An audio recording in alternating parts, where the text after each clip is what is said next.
Bismillahirrahmanirrahim. Assalamualaikum warahmatullahi wabarakatuh. Yang dihormati Tuan Pengerusi Majlis Barisan Yang dihormati Tuan Pengerusi Majlis Barisan Hakim yang arif lagi bijaksana yang sentiasa berpaksikan kepada keadilan. Semestinya saudara penjaga masa yang setia dengan randiknya. Seterusnya, rakan seperjuangan yang saya segani serta saya hormati sekalian. Selamat pagi, salam sejahtera dan salam satu Malaysia. Berdirinya saya di sini bukanlah untuk membuang masa hadirin, bukan pula untuk berbicara kosong, akan tetapi untuk menyampaikan pidato saya yang bertajuk Rukun Negara Membentuk Rakyat Berkualiti. Hadirin yang saya hormati, Malaysia merupakan sebuah negara yang masyarakatnya terdiri daripada rakyat berbilang kaum yang mempunyai nilai hidup sosial, kebudayaan dan kepercayaan yang berbeza. Ini menyebabkan perpaduan agak sukar dicapai kerana setiap orang mempunyai kepercayaan dan pandangan hidup yang berbeza.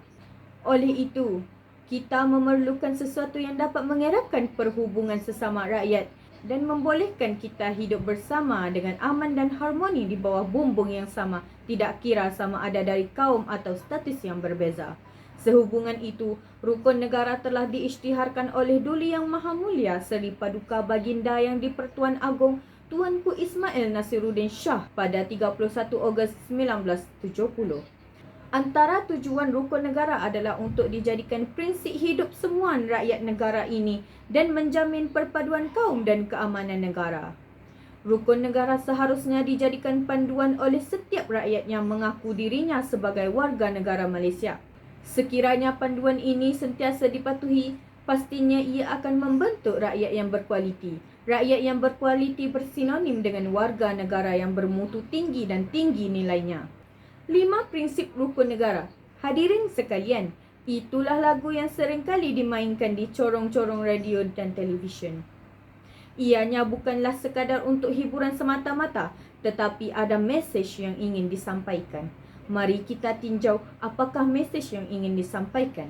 Prinsip yang pertama, iaitu kepercayaan kepada Tuhan.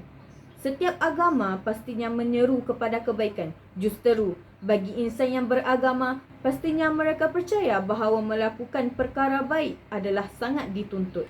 Di sini, kita dapat memahami bahawasanya prinsip yang pertama ini akan dapat melahirkan rakyat yang berkualiti, yang mana inginkan sesuatu yang terbaik untuk dirinya dan masyarakat. Jadi, tidak dinafikan, rukun negara dapat membentuk rakyat yang berkualiti melalui prinsipnya yang pertama. Berkorban apa saja, harta ataupun nyawa, itulah kasih mesra, sejati dan mulia.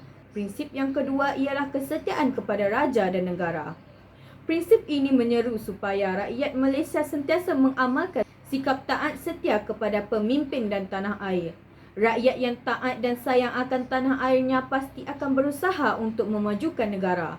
Walau apa-apa pun yang terjadi, kesanggupan mereka untuk berkorban sangatlah dihargai.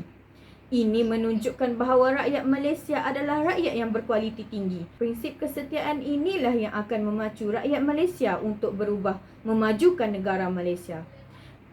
Rakyat yang bersemangat seperti inilah yang akan dapat memimpin negara kelak.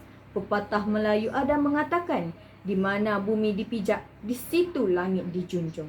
Prinsip yang ketiga pula ialah keluhuran perlembagaan. Maksudnya ialah setiap warga negara hendaklah menghormati perlembagaan negara yang juga merupakan sumber perundangan tertinggi negara.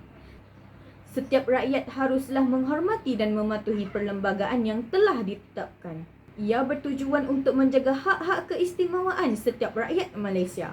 Justeru, dalam usaha membentuk rakyat yang berkualiti, prinsip ini memainkan peranan yang sangat penting. Setiap rakyat pastinya di bawah naungan perlembagaan negara yang semestinya menjaga hak-hak mereka. Masuk kandang kambing mengembek, masuk kandang kerbau menguak.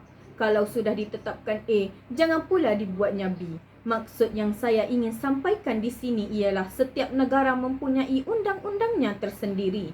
Ia adalah berasaskan kepada perlembagaan negara. Perkara ini termaktub di dalam rukun negara yang keempat, iaitu kedaulatan undang-undang.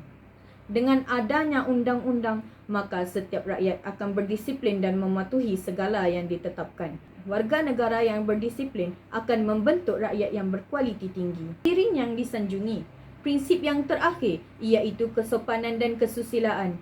Prinsip kelima ini menekankan perkembangan personaliti dan tingkah laku seseorang rakyat. Tujuannya ialah untuk membentuk warga negara yang bersopan santun dan bersusila selaras dengan kempen budi bahasa dan nilai murni yang dijalankan sekarang. Sifat individu yang bersopan santun dan bersusila adalah paling bermakna dan amat penting dalam konteks perhubungan antara satu sama lain dalam masyarakat pelbagai kaum di negara ini. Sikap bersopan santun dan bersusila patut diamalkan bagi membentuk seseorang individu dan masyarakat yang berdisiplin serta bermoral tinggi yang akan membantu mewujudkan sebuah masyarakat yang berkualiti. Masyarakat yang majmuk namun hidup bersatu padu. Inilah yang menunjukkan bahawa rakyat Malaysia sememangnya rakyat yang berkualiti tinggi. Bulat air kerana pembentung, bulat kata kerana muafakat. Yang berat sama dipikul, yang ringan sama dijinjing. Itulah amalan rakyat Malaysia yang sentiasa berpandukan kepada ideologi negara yang telah membentuk rakyat yang berkualiti.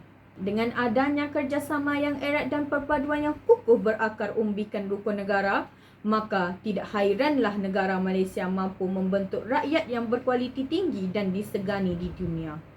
Justeru, marilah kita bersama-sama menghayati rukun negara dan sekaligus menjadi insan yang berkualiti.